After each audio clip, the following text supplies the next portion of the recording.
नमस्कार, आप देख रहे हैं आज तक। आपके साथ मैं हूं सईद अंसारी। स्वागत है आपका न्यूज रूम लाइव में। आज दिन भर की हर बड़ी खबर के साथ हम आपको बताएंगे कांग्रेस के राजनीतिक संग्राम के बारे में और उसका हर अपडेट देंगे। अर्पिता जी। बिल्कुल सही जी, नमस्कार। आपके साथ मैं हूं अर्पिता आर्य। आपको बताऊंगी कि आखिरकार राहुल गांधी को क्यों बैठना पड़ा धरने पर। साथ ही साथ आपको बताएंगे कि आखिरकार कांग्रेस ने क्यों मोर्चा खोल दिया बीजेपी के अगेंस्ट। विस्तार से होगी इस पर बात न्यूज रूम लाइव में। आगे राजीव। Thank you Arpita. नमस्कार, मैं हूं आपके साथ राजीव ढोंडियाल। साथ ही साथ आपको न्यूज रूम लाइव में ये भी बताएंगे कि कैसे दूसरी बार ईडी सोनिया गांधी से सवाल जवाब कर रहे हैं और कौन कौन से सवाल दागे जा रहे हैं सोनिया गांधी से। शुक्रिया राजीव। नमस्कार आप सभी दर्शकों को। मैं आपके साथ आशुतोष चतुर्वेदी। अगले एक घंटे में कांग्रेस के अलावा तमाम बड़ी खबरों पर खास नजर रहेगी। बताएंगे आपको कि पश्चिम बंगाल में मंत्री के काली जो करतूत हैं उनके एक एक खुलासे किस तरह से कड़ियां जोड़ रही हैं और साथ ही काली डायरी का राज क्या है, पूरी खबर विस्तार से आपको बताएंगे। आगे बढ़ते हैं, रुक करेंगे शुभांकर का। नमस्कार, न्यूज रूम लाइव में आपके साथ मैं हूं शुभांकर मिश्रा और हम बात करेंगे गुजरात से एक ऐसी खबर की जिसने देश को झकझोर दिया। 28 लोगों की मौत हो गई है जहरीली शराब पीने से। हालांकि पुलिस प्रशासन ये कह रहा है कि केमिकल शराब में डालकर पीने की वजह से ये मौत हुई है। लेकिन फिलहाल जो बड़ी खबर है जिससे इस कार्यक्रम की शुरुआत कर रहे हैं हम, वो है गुजरात से, जहां पर जहरीली शराब से अब तक मौत का आंकड़ा जो है वो 28 हो गया है। ये बताया जा रहा है कि बड़ी संख्या में लोग ऐसे हैं जिनकी स्थिति अभी गंभीर बनी हुई है। पुलिस प्रशासन ये कह रहा है कि शराब में सीधे केमिकल डालकर पीने से ये मौत हुई है। लेकिन जहरीली शराब का मामला अपने आप में काफी ज्यादा गंभीर हो जाता है। गुजरात के डीजीपी ने कहा कि पानी में केमिकल को मिलाकर सीधे लोगों ने कंज्यूम किया और इसके चलते मौत हो जाती है। लेकिन इस मामले को लेकर सियासत जो है वो अब तेज हो गई है, सवाल जवाब तेज हो गए हैं। शराब कांड में अब तक 3 एफआईआर भी दर्ज कर ली गई है। ये बात गुजरात के डीजीपी की तरफ से कही गई है। तो देखिए, गुजरात से लेकर दिल्ली तक कैसे संग्राम है। दिल्ली में आबकारी नीति पर बीजेपी हमलावर थी, एक्साइज नीति को लेकर जांच की बात थी, लेकिन अब आम आदमी पार्टी कह रही है कि शराबबंदी के बावजूद गुजरात में कैसे ये कारोबार हो रहा है और गुजरात में अवैध शराब कारोबार को क्या राजनीतिक संरक्षण दिया गया है, ये अपने आप में एक बड़ा सवाल है। जहरीली शराब पीने से 28 लोगों की मौत हो जाती है। 3 यहां पर जो साजिश के तार जुड़े हैं वो जयेश, संजय और एक अन्य आरोपी है। इमोस कंपनी है, 60,000 में 200 लीटर यहां पर मिथाइल ली थी और उसके बाद ये कहा जा रहा है कि शराब के नाम पर पाउच में सप्लाई कर दी गई, केमिकल को मिलाकर सप्लाई की गई और इस वजह से 28 की मौत हो गई है अब तक।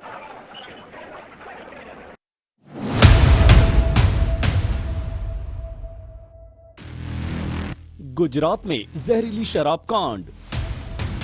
जहरीली शराब पीने वाले 30 लड़ रहे मौत से। पुलिस की केमिकल थ्योरी गले से नहीं उतरी।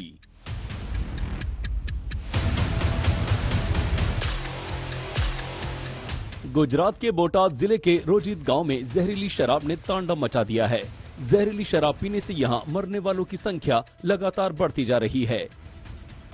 गुजरात पुलिस के एक वरिष्ठ अधिकारी ने सोमवार रात बताया कि कुछ मरीजों की हालत गंभीर है, कुछ की हालत अब भी नाजुक।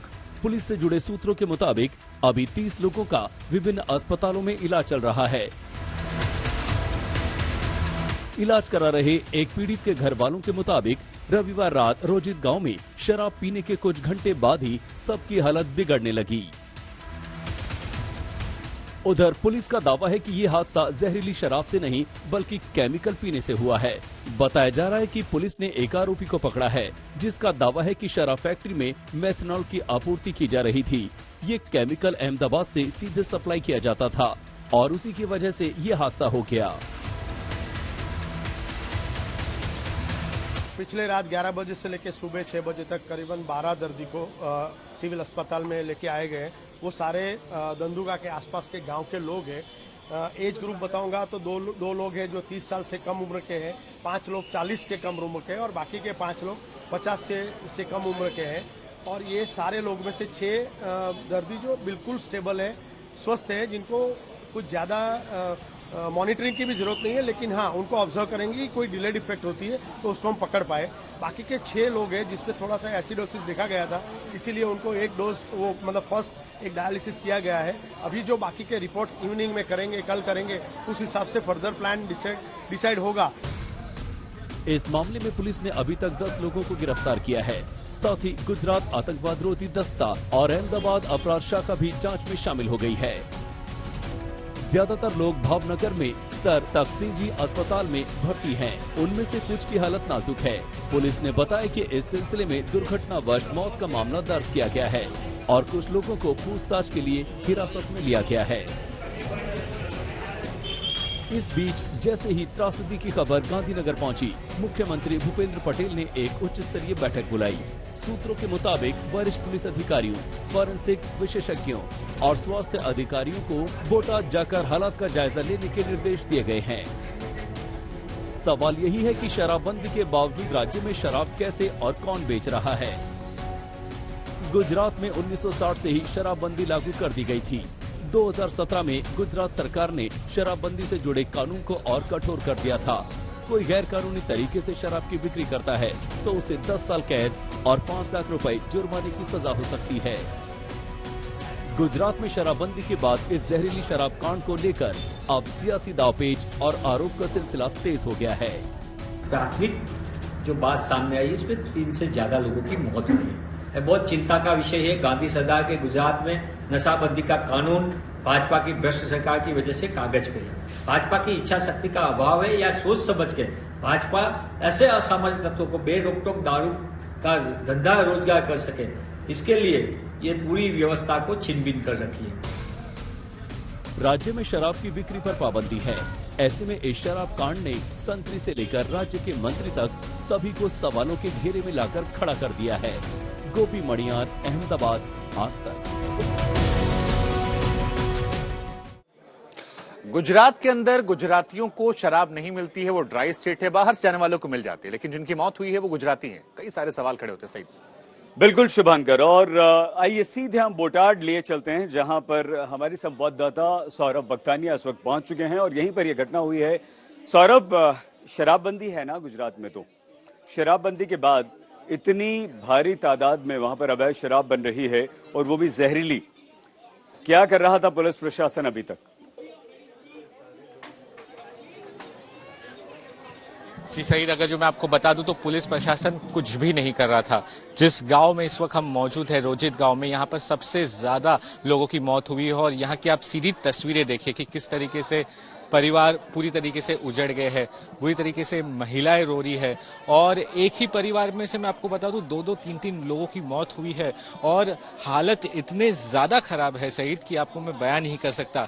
यहाँ के जो सरपंच है जिगर, उससे भी मैंने थोड़ी देर पहले बात की। सरपंच का ये कहना है कि पिछले 6 महीने से लगातार यहाँ पर बुटलेगर्स थे और बुटलेगर्स कई तादाद में यहाँ पर बाहर से ये जो शराब है वो लेकर आते थे और उस शराब को यहाँ पर लाके बेचते थे। और यहाँ पर की मैं आपको ये भी बता दूं कि महिलाओं के साथ छेड़छाड़ तक होती थी। इन्होंने पुलिस को कंप्लेंट की। यहाँ पे जो बरवाला पुलिस स्टेशन है, वहां के पीएसआई, एसीपी, एसपी सबको लेटर्स लिखे हुए, लेटर्स की कॉपी आज तक के पास है, लेकिन पुलिस ने कोई कार्रवाई नहीं की। लगातार कंप्लेंट्स जाती गई, लेकिन आप देखें कि पुलिस के एक इनएक्शन के वजह से किस तरीके के यहाँ पर हालात हुए हैं। और पूरे गुजरात के हिस्से की बात करूं यहाँ के, मतलब कि 28 लोगों की अभी तक मौत हुई है, लेकिन और भी 9 से 10 लोग ऐसे हैं सही जिनकी हालत बहुत ही ज्यादा गंभीर बताई जा रही है। आप देखिए गांव की तस्वीर देखिए कि ये एक घर है, उसके पास ये दूसरा घर है, वहां पर भी मौत हुई है। यहाँ पर मतलब एक मैं आपको बात ऐसे बताना चाहूंगा कि जो घर में आप जाओगे वहां पर किसी ना किसी की मौत हुई है और इस तरीके के हालात पूरे गांव में मातम पसरा हुआ है। थोड़ी देर पहले मैं शमशान भूमि गया था सईद और वहां पर एक साथ 6 जो लाशें हैं, मतलब 6 बॉडीज की अंतिम विधि हो रही थी और मतलब हम बयान नहीं कर सकते उस तरीके के बुरे हालात थे। यहाँ के जो गांव वाले हैं उनका एक ही आरोप है, उनका यही सौरभ, हम दोबारा आपके पास आते हैं, कुछ ही देर में और बातचीत करेंगे। बोटाद से हमारे संवाददाता सौरभ वक्तानिया लगातार बने हुए हैं। अलविदा जी, 28 लोगों की मौत, 10 लोग अस्पताल में भर्ती हैं जिनकी स्थिति गंभीर है और ये तब हुआ जब गुजरात में शराबबंदी है। बिल्कुल, और देखिए पूर्ण शराबबंदी तो गुजरात में नहीं है। गुजरातियों को बोला गया है कि वहां शराब नहीं पी सकते, लेकिन ये कई सवाल यहाँ खड़े होते हैं और अब राजनीति भी इसको लेकर शुरू हो चुकी है। अरविंद केजरीवाल निशाने पर ले रहे हैं, क्या कह रहे हैं सुनवाते हैं। मैं यही कहना चाहूंगा कि ये बहुत ही दुखदायी घटना है। जो 20 से ज्यादा लोगों की इस हादसे के अंदर मौत हुई, भगवान उनकी आत्मा को शांति दे और जो लोग अभी अस्पताल के अंदर सीरियस हालत में हैं अपनी जिंदगी की जूझ रहे हैं, भगवान उन सब लोगों को बचाए और उनको जीवन प्रदान करे, ऐसी मेरी भगवान से प्रार्थना है। आप किसको जिम्मेदार मानते हैं? मेरी रिक्वेस्ट है, अभी यहाँ पे हम राजनीति की बात बिल्कुल नहीं करेंगे। रिक्वेस्ट है, अभी मंदिर में है तो अभी आपसे 2-3 जगह और राजकोट में भी आप लोगों से मुलाकात होगी और वहाँ भी आएंगे, वहाँ अच्छे से बात करेंगे। यहाँ बिल्कुल विधानसभा की इलेक्शन सब करेंगे। मैं यहाँ राजनीति, यहाँ बस केवल और केवल भक्ति के लिए आए हैं। राजनीति की बातें आज पूरा दिन कई बार आपके साथ, अभी राजकोट जा रहे हैं, फिर वहाँ से भावनगर भी जा रहे हैं। तो लगातार देखिए अरविंद केजरीवाल गुजरात दौरे पर भी जा रहे हैं और अभी ये जब मामला सामने गुजरात से आया है तो इसको एक बड़ा मुद्दा बना रहे हैं, क्योंकि आबकारी नीति को लेकर दिल्ली में सवाल उनकी ही सरकार से पूछे गए थे और ऐसे में वो पूछ रहे हैं कि इसका पैसा किसको पहुंचता था। राजीव। बिल्कुल अर्पिता, सियासत सिर्फ गुजरात में नहीं बल्कि दिल्ली में भी देखने को मिली, क्योंकि सड़कों पर है कांग्रेस के कार्यकर्ता। और बड़ी खबर आपको ये देते हैं कि सोनिया गांधी ईडी दफ्तर से अभी बाहर निकली हैं। ईडी उनसे पूछताछ कर रही है और दूसरी बार वो ईडी के सामने ईडी के सवालों का सामना करने के लिए पहुंची, लेकिन अभी वो बाहर निकली हैं। बड़ी खबर इस वक्त आपको देते हैं, ईडी दफ्तर से अभी बाहर निकली है सोनिया गांधी। अब क्या ये लंच ब्रेक में वो बाहर निकली हैं, ये बताने के लिए हमारे साथ हमारे संवाददाता मुनीश पांडे हमारे साथ जुड़ गए। मुनीश, तकरीबन 3 घंटे की पूछताछ के बाद अभी वो बाहर निकली हैं, क्या लंच ब्रेक पर बाहर निकली हैं या फिर आज जाने दिया ईडी ने? देखिए, अभी तक जो जानकारी सूत्रों के हवाले से आ रही है कि लंच ब्रेक के लिए सोनिया गांधी को भेजा गया है और बहुत मुमकिन है कि लंच ब्रेक के बाद में एक बार फिर से सोनिया गांधी को ईडी के दफ्तर में आना जाए। 1 घंटे का ये लंच ब्रेक है, लेकिन इसके बारे में आधिकारिक तौर से कोई बयान अभी तक ईडी की तरफ से आया नहीं है। इसके लिए पुष्टि करने में थोड़ा वक्त जरूर लगेगा, लेकिन ईडी का साफ तौर पर यह कहना है कि 3 घंटे की इस पूछताछ में कई महत्वपूर्ण पहलुओं पर उन्होंने सोनिया गांधी से सवाल जवाब किए, जिसमें एक सबसे महत्वपूर्ण था सोनिया गांधी का यंग इंडियन प्राइवेट लिमिटेड से जो उनका संबंध था उसको लेकर सवाल जवाब किए गए। उनसे यह भी पूछा गया कि आखिर आपने 38% की शेयर होल्डिंग क्यों ली थी और एजेएल और उसके अलावा यंग इंडियन प्राइवेट लिमिटेड में पैसों का जो लेन देन हुआ था, क्या इसको लेकर भी सोनिया गांधी को जानकारी थी या नहीं थी। इन सारे सवालों के जवाब ईडी ने खंगालने की कोशिश की है, लेकिन ईडी सूत्रों का कहना है कि अभी भी कई ऐसे सवाल हैं जिनके जवाब देना सोनिया गांधी को बाकी है। इसके लिए बहुत मुमकिन है कि आगे भी सोनिया गांधी से पूछताछ होगी। जी तो मुनीश, आप बड़ी जानकारी दे रहे हैं, बड़ी खबर दे रहे हैं कि ये लंच ब्रेक पर अभी वो बाहर निकली हैं और पूछताछ अभी समाप्त नहीं हुई है। आशुतोष। बिल्कुल, मुनीश पांडे लगातार हमारे साथ हमारे सहयोगी जुड़े हुए हैं। और मुनीश, इस वक्त अभी आप सड़कों पर क्या देख पा रहे हैं, क्योंकि अपने आप में बड़ी बात है, कांग्रेस अध्यक्ष सोनिया गांधी से पूछताछ हुई और लगातार 3 घंटे की पूछताछ के बाद वो बाहर निकली हैं। तस्वीरें भी आप पहुंचा रहे हैं लगातार। लेकिन राहुल गांधी की बात करें और तमाम कांग्रेसी नेताओं की बात करें तो क्या स्टेटस है, कितने लोगों को हिरासत में लिया गया पुलिस की तरफ से?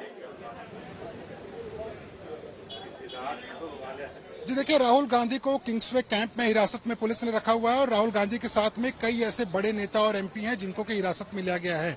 नंबर कितने हैं अभी तक उसके बारे में दिल्ली पुलिस की तरफ से कोई बयान नहीं आया हुआ है, लेकिन जो जानकारी मिल रही है कि कांग्रेस के जितने भी कार्यकर्ता उस वक्त राहुल गांधी के साथ में प्रदर्शन कर रहे थे उन सबको उस वक्त हिरासत में लिया गया था। कई और लोग हैं जिनको अलग अलग जगह पे हिरासत में लिया गया था। शाम के वक्त दिल्ली पुलिस आंकड़ा देगी, लेकिन कहीं न कहीं कांग्रेस ने बहुत ही पूरी दम लगा के इस मौके को भुनाने का कोशिश किया है कि जिस तरह से ईडी पूछताछ कर रही है, कहीं न कहीं वो ऐसा संदेश दें कि यह सब कुछ सरकार के इशारे पर हो रहा है, जबकि बीजेपी लगातार प्रेस कॉन्फ्रेंस कर इस बारे में सफाई दे रही है कि इसका सरकार से कोई लेना देना है नहीं। कोर्ट ने एक मामला था 2012 का, 2015 में कोर्ट ने आदेश दिया हुआ था कि इस मामले में जांच होनी चाहिए, जिसके बाद में ईडी ने इस मामले की जांच शुरू की और हाल ही में ईडी ने सोनिया गांधी और राहुल गांधी के अलावा 5 बड़े नेता थे कांग्रेस पार्टी के, जिसमें कि मल्लिकार्जुन खड़गे थे, उन सबको ईडी के इसी दफ्तर में बुलाया गया था और यहाँ पर पूछताछ हुई थी, लेकिन उस वक्त कोई हंगामा नहीं देखने को मिला था। लेकिन जब से राहुल गांधी से पूछताछ शुरू हुई तो लगातार हंगामा देखने को मिला और अब जब सोनिया गांधी ईडी के दफ्तर में पूछताछ के लिए पहुंची तो ऐसा जरूर लग रहा है कि कांग्रेस ने पूरा दमखम लगा दिया है अपना, यह दिखाने के लिए कि सोनिया गांधी उनकी बड़ी नेता है और उनके समर्थन के लिए और सरकार के विरोध के लिए वो सड़क पर भी उतर गए और उतरने करने के बाद में पुलिस ने हिरासत में भी ले लिया। बिल्कुल, लेकिन मोनीश जरा ये समझाइए आज तक के दर्शकों को कि जब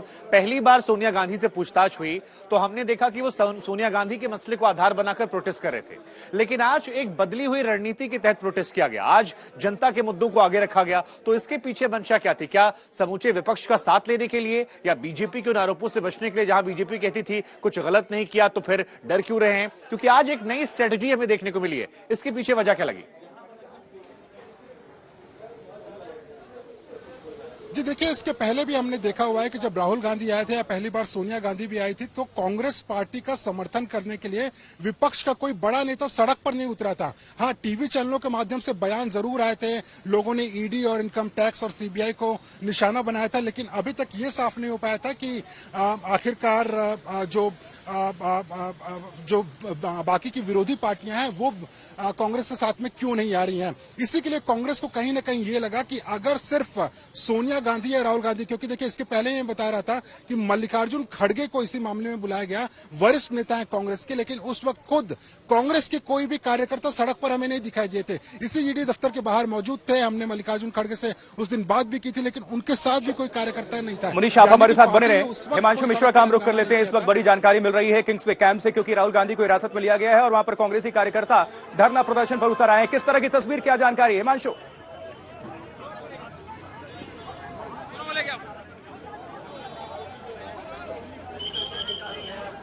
ये देख लीजिए, आप देख सकते हैं जैसे ही कांग्रेसी कार्यकर्ताओं को ये जानकारी मिली कि किंग्सवे कैंप में राहुल गांधी और उनके कुछ समर्थकों तक पहुंचाएगा। आप ये तस्वीरें देखिए, आप देखिए किस तरीके से जो कार्यकर्ता थे वो यहाँ पर आकर के मेन रोड पे पहुंच गए और यहाँ से उनको पुलिस किस तरीके से उठा के ले जा रही है। जो ये रोड है ये बेहद मेन रोड है और यहाँ पे ट्रैफिक बहुत है और कांग्रेसी कार्यकर्ता यहाँ पर पहुंचते हैं, वो मेन रोड पे बैठते हैं और पुलिस, जिसको कि शायद इस बात का अंदाजा था कि यहाँ पे कांग्रेसी कार्यकर्ता आ सकते हैं, वो यहाँ से पहले ही तैयार थी और उसके बाद जैसे ही कांग्रेसी कार्यकर्ता आते हैं उनको समझा बुझा के हटाने की कोशिश होती है और उसके बाद जब वो मेन रोड पर यहाँ पर बैठते हैं तो उन्हें ये बसें, आप देखिए जो पुलिस की बसें हैं, दिल्ली पुलिस की, वो यहाँ पर पहले से तैयार थी और उन्हीं बसों में उन तमाम जो कांग्रेसी कार्यकर्ता हैं उनको एक एक कर उठा करके बिठाया गया है और एक एक कार्यकर्ताओं को, हालांकि कुछ कार्यकर्ता यहाँ से जो भागने की कोशिश किए, हटने की कोशिश किए, उन्हें भी पुलिस ने पकड़ा और उन सभी को देखिए, दिल्ली पुलिस की जो बस है वो यहाँ पर पहुंची हुई है और यहाँ से उन सभी को डिटेन किया गया है और इनको अब यहाँ से ले जाया जा रहा है। तमाम कार्यकर्ता, जैसे ही इनको जानकारी मिली थी, यहाँ पर पूरी आप देखिए तस्वीरें हम आपको दिखा रहे हैं कि किस तरीके से देखिए जो कार्यकर्ता है उनको अंदर उठा के ले आना पड़ा और उसके बाद अब सभी को, महिला कार्यकर्ताएं भी यहाँ पर देखिए जो थी उनको अंदर बिठाया गया है और अब यहाँ से इन सभी कार्यकर्ताओं को ले करके जाया जा रहा है। हम पूछते हैं कि यहाँ पर देखिए, यहाँ पर आप देखिए जो तमाम लोग हैं अब यहाँ से उन्हें आगे की तरफ ले जाया जा रहा है। आप ये बताइए कि क्यों आए हम लोग यहाँ पे?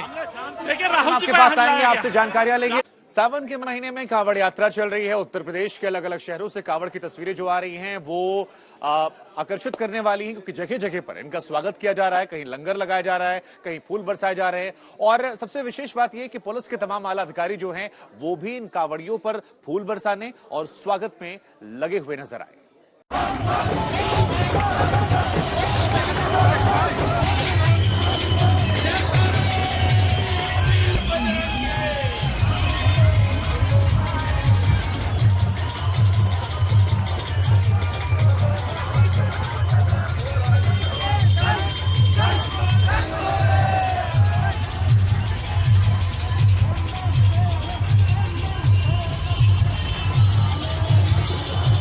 भोलेनाथ के चरणों में कांवड़िए फूल चढ़ाएं, उससे पहले कांवड़ियों के चरणों में फूल चढ़ाए जा रहे हैं। जगह जगह तोरण द्वार सजाए गए हैं, स्वागत कक्ष बनाए गए हैं, फूल बरसाए जा रहे हैं। जिलाधिकारी, एसपी, डीएसपी, एएसपी, इंस्पेक्टर, सिपाही, हवलदार सब हैं तैयार। हम स्वागत करते हैं आपका शीश नवाकर, अभिनंदन, वंदन, रोली, चंदन, फूल चढ़ाकर। सबसे पहले तो ये निर्देश दिया कि खुद अधिकारी मौके पर रहें, मैजिस्ट्रेट्स रहें, पुलिस ऑफिसर्स रहें, सीओ, एसडीएम्स रहें, एडिशनल एसपी, एडीएम्स रहें और डीएम एसपी खुद और कमिश्नर्स और डीआईजीज और आईजीज और एडीजीज भी खुद मौके पर चले।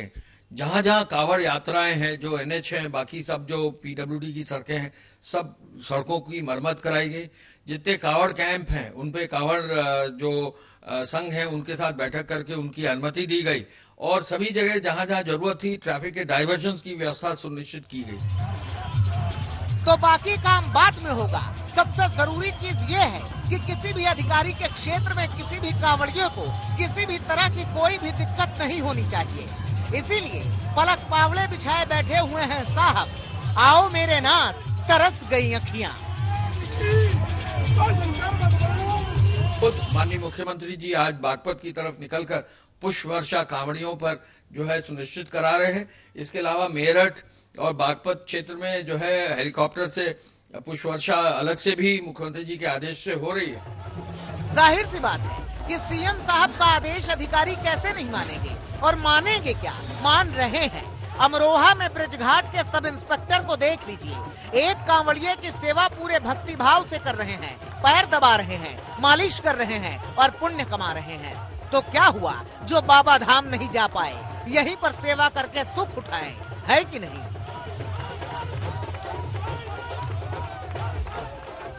मैंने कहा मैं भी थोड़ा सा भाव में शामिल हो लेता हूँ। तो मैं अपने मोटरसाइकिल में कुछ दवाइयाँ मुँह वगैरह लेके चलता हूँ। कहीं लगता है ऐसा, क्योंकि पूरा रोड कांवड़ियों का है, तो वहीं अपना थोड़ा सेवा कर दी। तो वहीं जो है कुछ कांवड़ियों के अपना लगा के पैर ज़्यादा थके हुए हैं तो मुंह लगा करके मालिश करके कुछ पेन किलर दे के उनको सेवा की थी। कुंडीर साहब तो अपने हिस्से का पुण्य कमा गए। अब देखिए मुरादाबाद की तस्वीरें। डीजे की धुन पर डोल रहे हैं कांवड़िये। बोल बम का नारा है, बाबा एक सहारा है।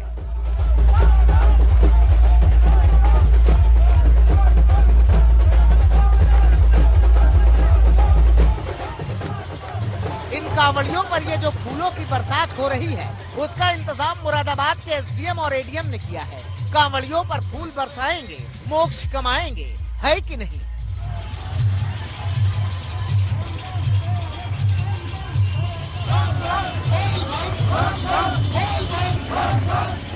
ऐसी एक तो नहीं, पूरे यूपी में अलग अलग शहरों से अलग अलग तस्वीरें सामने आई हैं। खुद सीएम योगी आदित्यनाथ हवाई जहाज से मुआयना कर रहे हैं कि किसी भी तरह की दिक्कत कांवड़ियों को न होने पाए।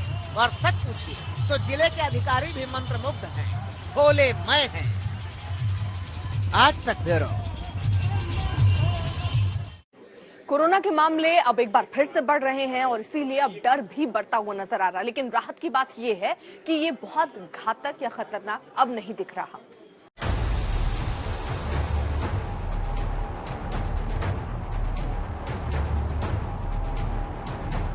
भारत में कोरोना वायरस का संक्रमण लगातार बढ़ता जा रहा है। बीते कई दिनों से देश में रोजाना औसतन 20,000 से ज्यादा मामले सामने आ रहे हैं। केंद्रीय स्वास्थ्य मंत्रालय के आंकड़ों के मुताबिक देश में अब तक 4,39,00,000 से ज्यादा लोग कोविड-19 से संक्रमित हो चुके हैं, जिनमें से करीब 1.5 लाख लोग फिलहाल एक्टिव मरीजों की कैटेगरी में आते हैं। हालांकि कोरोना के मामलों में कमी न आने के बावजूद जानकारों का मानना है कि संक्रमण अभी भी ज्यादा है, लेकिन ये पहली दोनों लहरों की तरह घातक नहीं है।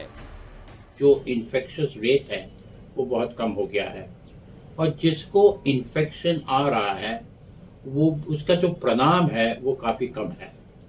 जो पहले जो ज्यादा एकदम बुखार, लूज मोशन, खांसी, जुकाम, पेशेंट सीरियस हो जाने का, सैचुरेशन कम होने का, वो सब हम नहीं देख रहे हैं। ऐसा नहीं है कि कोविड खत्म हो गया है, बल्कि ये कह सकते हैं कि कोविड में अब बदलाव हो गया है।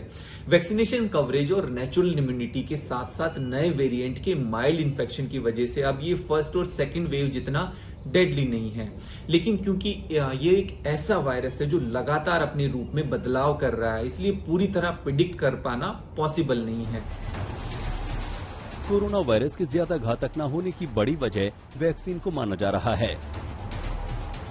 दरअसल देश भर में अब तक कोरोना वैक्सीन की 202 करोड़ से ज्यादा डोज दी जा चुकी हैं। रोजाना करीब 15 लाख से ज्यादा डोज लोगों को लगाई जा रही हैं। लेकिन ये भी तय है कि घातक न होने के बावजूद संक्रमण बढ़ने से देश की आर्थिक रफ्तार को फिर से झटका लग सकता है। दिल्ली में कोरोना के मामले बढ़ने की दर 5.5% होने से भी चिंता पैदा होना लाजमी है। ऐसे में अगर ये कम घातक रहकर भी ज्यादा संक्रमण फैलाता रहा तो फिर से छोटे या बड़े प्रतिबंध लग सकते हैं। ये प्रतिबंध ही रोजगार से लेकर आर्थिक तरक्की तक पर सीधा हमला करते हैं। आज तक ब्यूरो।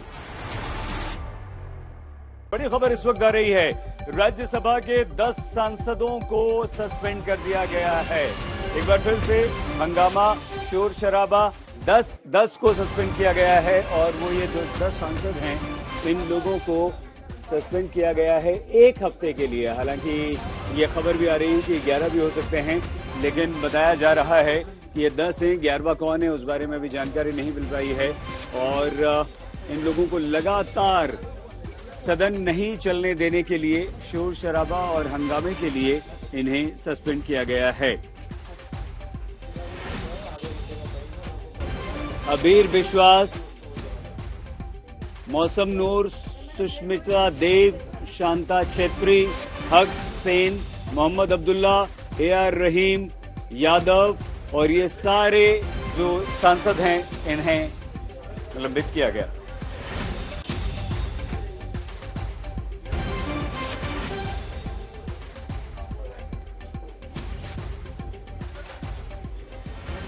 और आगे अब हम आपको अर्पिता मुखर्जी की खबर पर लिए चलते हैं, हमारी सहयोगी अर्पिता के पास। बिल्कुल सही जी, एक बड़ी खबर आ रही है इस वक्त अर्पिता मुखर्जी के घर पर, जहां से 21 करोड़ कैश बरामद हुए और वहां से अब जानकारी मिल रही है, एक बड़ा खुलासा आ रहा है कि वहां से काली डायरी भी मिली है जिसमें कई लोगों के नाम हैं। अब काली डायरी में किसके किसके नंबर, किसी किसके नाम और कौन कौन से राज दफ्न है, अब जांच इस एंगल पर आगे होगी। तो आपको बता दें, काली डायरी में घोटाले से जुड़ी कई जानकारी है, सूत्र ये बता रहे हैं और ये काली डायरी कई लोगों के लिए मुसीबत बन सकती है। 40 पन्ने की ये डायरी है, अर्पिता के घर से मिली। अर्पिता मुखर्जी के घर से ही 21 करोड़ रुपए कैश बरामद हुए थे, उसके बाद उन्हें हिरासत में लिया गया। काली डायरी में काली कमाई के राज छिपे हुए हैं। उच्च शिक्षा, स्कूली शिक्षा विभाग की ये डायरी बताई जा रही है। याद होगा आपको, जो 21 करोड़ कैश मिले थे वहां पर एनवेलप भी मिले थे जिसमें पश्चिम बंगाल गवर्नमेंट का स्टैंप लगा हुआ था। डायरी में 40 पन्ने हैं, लेन देन का पूरा ब्यौरा बताया जा रहा है इसी काली डायरी में छिपे हुए हैं।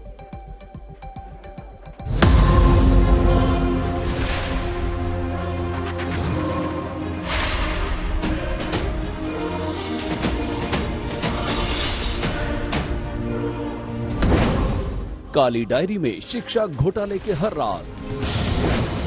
अर्पिता के घर मिली एक काली डायरी। काली डायरी के 40 पन्नों में घोटाले की पूरी सच्चाई। ईडी के हाथ लगी काली डायरी, अब होगा बड़ा खुलासा। मंत्री की करप्शन कनेक्शन की सबसे अहम किरदार है अर्पिता मुखर्जी और उसी अर्पिता के घर से मिली है वो काली डायरी। शिक्षा विभाग में जो घोटाला हुआ उसका पैसा कहां कहां गया, कैसे घोटाले की रकम पहुंचाई गई, कैसे उस पैसे का इस्तेमाल शेल कंपनी में होना था, उस काले धन की पाई के हिसाब की राजदार है मंत्री पार्थ चैटर्जी की बेहद करीबी मानी जा रही अभिनेत्री अर्पिता मुखर्जी। माना जा रहा है कि अर्पिता के घर से जो काली डायरी मिली है वो बंगाल सरकार के department of higher education and school education की है। इसमें 40 पन्ने हैं और हर पन्ने पर अहम जानकारियां लिखी हुई हैं। अर्पिता मुखर्जी के घर से मिली है एक काली डायरी जो खोलेगी एसएससी घोटाले के राज। जी हां, एक काली डायरी जो पश्चिम बंगाल सरकार के हायर एजुकेशन और स्कूल डिपार्टमेंट की है। वो डायरी भी अर्पिता के घर से तलाशी के दौरान बरामद की गई है। इस डायरी के 40 पन्नों पर काफी कुछ लिखा हुआ है। ईडी सूत्रों का दावा है कि ये 40 पन्ने जहां पर काफी कुछ लिखा हुआ है उनसे इस घोटाले के बारे में बहुत कुछ पता चल सकता है। फिलहाल ये काली डायरी अदालत में सबूत के तौर पर पेश की गई है। 21 करोड़ के नोटों का ढेर भी अर्पिता मुखर्जी के आलीशान आशियाने से ही मिला था। जब ईडी ने अर्पिता को गिरफ्तार किया और सवाल जवाब किए तो इस अभिनेत्री ने माना कि पैसे पार्थ के हैं। लेकिन इतनी भर की असलियत आधी अधूरी है। इसी वजह से ईडी ने अर्पिता मुखर्जी को रिमांड पर लिया। एक दिन पहले ही खुलासा हुआ कि अर्पिता के नाम 12 शेल कंपनियां हैं और इसकी जानकारी पार्थ चैटर्जी को भी थी। उन्हें फर्जी कंपनियों में करोड़ों रुपए का इन्वेस्टमेंट किया जाना था। ईडी की छोटी सी पूछताछ में अब तक अर्पिता ने महज इतनी सी जानकारी दी है, लेकिन कई ऐसे सवाल हैं जिनके जवाब घोटाले की तह तक जाने के लिए बहुत जरूरी हैं। पार्थ चैटर्जी और अर्पिता मुखर्जी 10 दिन की ईडी रिमांड में हैं। अब दोनों को 3 अगस्त को कोर्ट में पेश किया जाएगा। तब ईडी तमाम सवालों के जवाब जानना चाहती है। ईडी की तमाम सवालों की लिस्ट तैयार है। जांच एजेंसी जानना चाहती है कि शिक्षा घोटाले में कौन कौन शामिल हैं, घोटाले के जरिए कितनी संपत्ति बनाई गई, अर्पिता की फर्जी कंपनियों में मंत्री की क्या भूमिका है, मंत्री पार्थ चैटर्जी से कैसे रिश्ते हैं, इस घोटाले में पार्थ चैटर्जी और अर्पिता के अलावा किन किन की भूमिका अहम है। अर्पिता गिरफ्तार हो चुकी है, ईडी अब कस्टडी भी ले चुकी है। सवाल जवाब का सिलसिला शुरू होना है, लेकिन अर्पिता के वकील ईडी के एक्शन पर ही सवाल उठा रहे हैं। My client has been in custody of ED for the last 4 days. I have drawn attention to the court to the fact that yesterday's remand application and today's remand application, there is no development in the case diary. Then what is the development? You had custody of my client for the last 24 hours. Please show me what is the new development in the case. ED सूत्रों की माने तो फिल्मों में अलग अलग किरदार निभाने वाली अर्पिता मुखर्जी की भूमिका घोटाले में भी है और काफी अहम है, क्योंकि पार्थ चैटर्जी लगातार अर्पिता मुखर्जी के संपर्क में रहते थे। उम्मीद है जांच एजेंसी पूछताछ में हर सवाल का जवाब तलाशेगी और घोटालेबाज जल्द बेनकाब होंगे। दिल्ली से मुनीश पांडे के साथ अनुपम मिश्रा, कोलकाता, आज तक। तो 21 करोड़ कैश यहां से बरामद होते हैं। उसी के साथ साथ ममता बनर्जी फोन भी नहीं उठाती हैं अपने मंत्री का, तो अब पड़ गए मंत्री साहब अकेले और ये काली डायरी अब कई लोगों के काली कारनामे को सामने लाएगी। राजीव, बिल्कुल अर्पिता, तो मंत्री जी के इस करप्शन कंपनी के कई बड़े बड़े लगातार खुलासे हो रहे हैं और इसी कड़ी में ये बड़ा खुलासा हुआ है कि अवैध संपत्तियों का भी पता चला है जो कि पार्थ चैटर्जी और अर्पिता मुखर्जी के नाम पर थे। आशुतोष, बिल्कुल राजीव, आप सही कह रहे हो। साथ ही कई फर्जी कंपनियों के भी नाम सामने आ रहे हैं और ईडी ने इन दोनों को शिकंजे में लेकर जांच काफी तेज कर दी है। हर कड़ी को जोड़ा जा रहा है, खंगाला जा रहा है और नतीजा सामने है। एक और रिपोर्ट।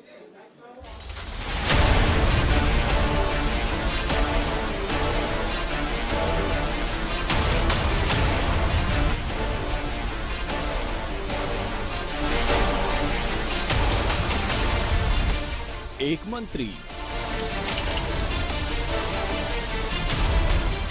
एक अभिनेत्री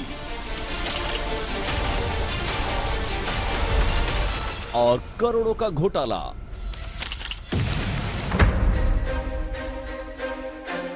घोटाला शिक्षा विभाग में हुआ, करोड़ों के कैश अभिनेत्री के घर से मिले। कनेक्शन मंत्री का सामने आया। ममता सरकार में मंत्री पार्थ चैटर्जी ने शिक्षा मंत्री रहते जो किया, उस विभाग में हुए घोटाले के हर राज अब सामने आ रहे हैं। अब तक काली कमाई वाली अकूत दौलत की जो सच्चाई छिपी थी, वो अब ईडी एक एक कर सामने ला रही है। सामने आ रहा है पार्थ चैटर्जी की करप्शन कंपनी का कच्चा चिट्ठा।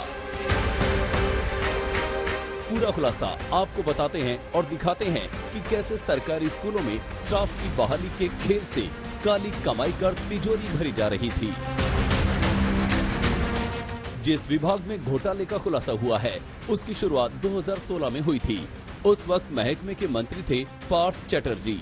2014 से 2021 तक पार्थ ने शिक्षा मंत्री का पद संभाला और नई सरकार में उन्हें नया महकमा मिल गया।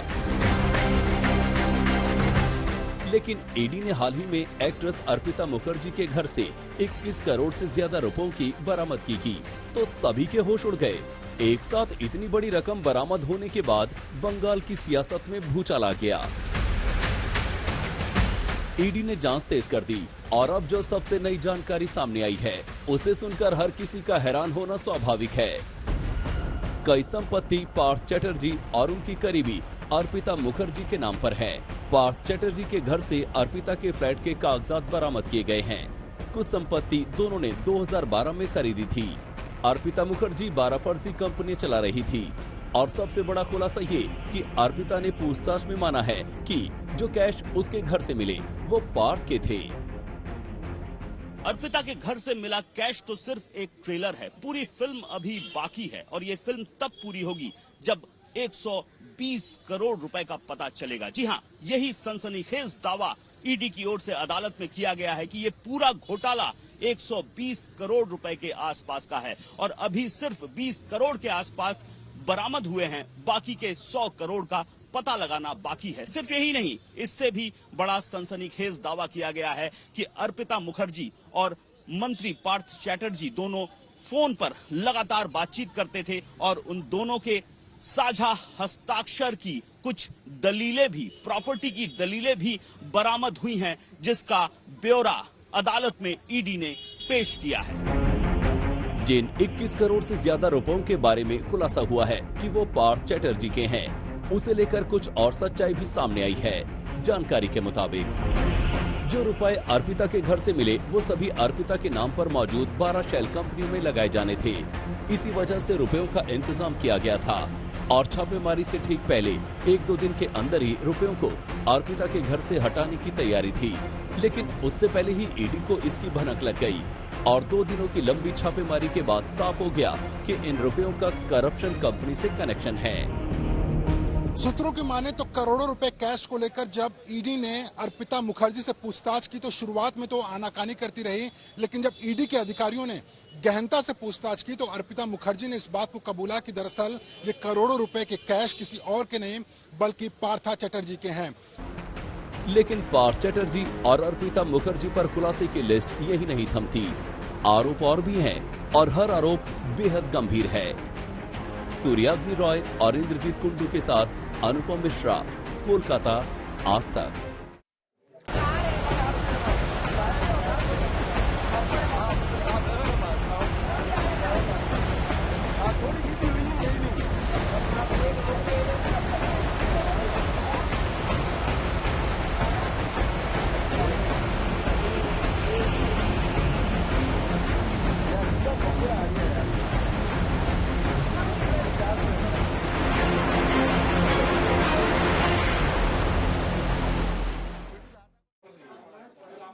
राजस्थान भी मूसलाधार बारिश की जो है मार झेल रहा है और जोधपुर की बात करें, हालात वहां पर बारिश बाढ़ की वजह से बहुत खराब हो चुके हैं।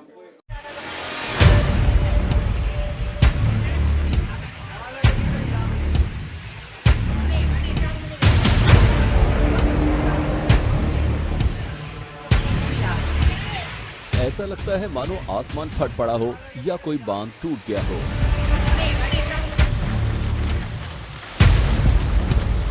देश के रेगिस्तानी सूबे जोधपुर के बाजार का ये मंजर डरावना है।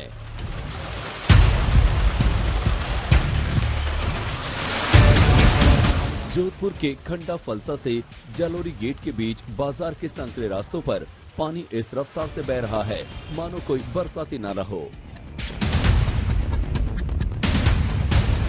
इस वीडियो को देखिए। बाजार में बहता पानी की तेज धार से नीले रंग की ये कार ज्यादा देर तक टिक नहीं पाई और माचिस की डिब्बी की तरह बहने लगी।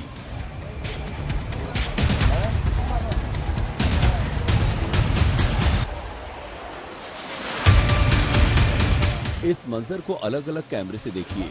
दूर से नीली कार बेहद तेज रफ्तार से बहती नजर आई है। ऐसा लगता है ड्राइवर ने बैक गियर लगा दिया हो।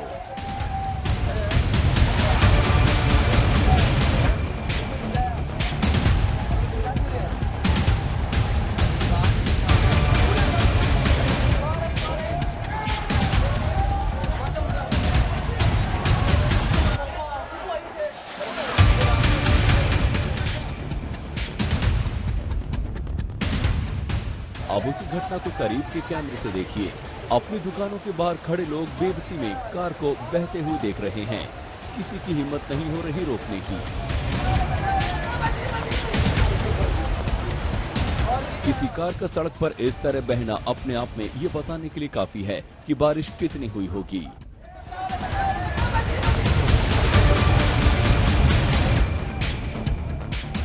अब जोधपुर के उसी बाजार की दूसरी तस्वीर देखिए। बादामी रंग की कार बाजार में पार्क थी। पानी की रफ्तार के आगे काफी देर तक ये कार टिकी रही, लेकिन लहरें तेज हुई तो ये कार भी बहने लगी।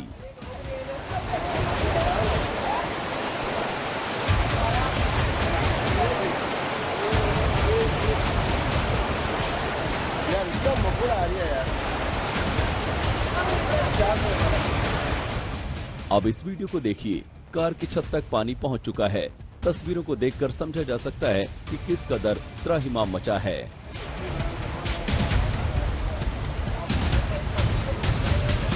जोधपुर की कुछ और तस्वीरें देखिए। ये बाइक वाला पानी की लहरों के आगे ठिठका हुआ है कि पानी के इस धार को पार करे या इंतजार करे। सोमवार शाम को महज 2 घंटे की बारिश जोधपुर शहर में कोहराम मचा दिया। बारिश की शुरुआत सोमवार शाम 7:30 बजे हुई थी। तब अंदाजा नहीं था कि बड़ी मुसीबत बरसने वाली है, लेकिन 2 घंटे बाद ही शहर में त्राहिमाम मच गया। बारिश ने नगर निगम इंतजाम की पोल खोल दी। नालों में कचरा जमा होने से सड़कों पर पानी भर गया। जोधपुर शहर और भीतरी परकोटे की सड़कें दरिया बन गई। जोधपुर के रेलवे स्टेशन का हाल देखिए, पानी ही पानी नजर आ रहा है। मूसलाधार बारिश से मथुरादास माथुर हॉस्पिटल में पानी भर गया। पानी में घंटों एम्बुलेंस फंसी रही। अशोक शर्मा, जोधपुर, आज तक।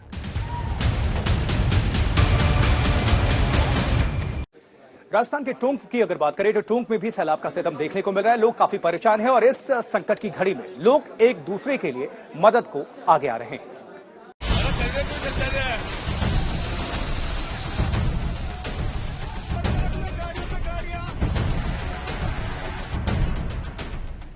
तस्वीरें देखिए, यहाँ लहरों से जंग छिड़ी है। कुछ युवक यहाँ इस मिशन में जुटे नजर आ रहे हैं कि अपनी बाइक को बहने से कैसे बचाया जाए।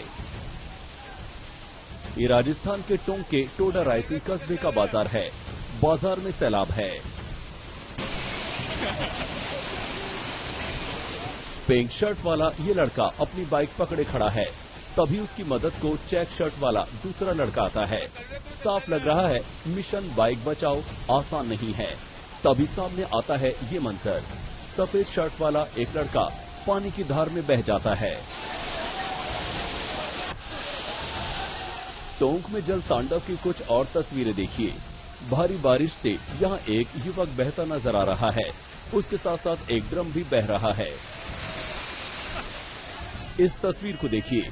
दुकान के सामने खड़ी बाइक को किस तरह पानी अपने आगोश में ले रहा है।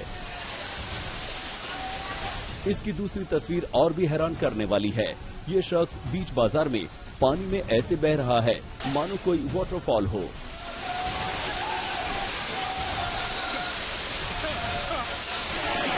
टोंक के टोडा रायसिंग कस्बे बाजार में सोमवार को मानो पानी से जंग छिड़ी हो। सिर्फ 1 घंटे की बारिश ने बुरा हाल कर दिया। इस तस्वीर को देखिए। पहले की स्कूटी बहती हुई किनारे आई और फिर 2 बाइक, करीब 1 दर्जन 2 पहिया वाहन इसी तरह पानी में बह गए।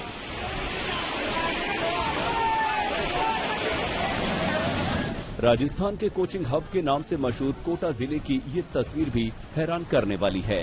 तस्वीरें देखिए। सड़क पर पानी इतना कि भारी भरकम बोलेरो कार डूबकर बहने लगी। गनीमत रही कि चालक की जान बच गई। तस्वीर कोटा जिले के मंडाना क्षेत्र की ग्राम पंचायत भवरिया इलाके की है।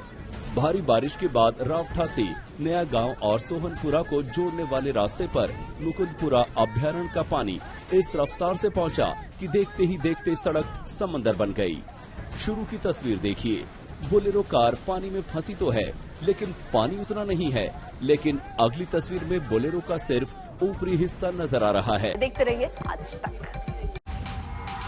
आज तक HD, सबसे तेज, सबसे ज्यादा।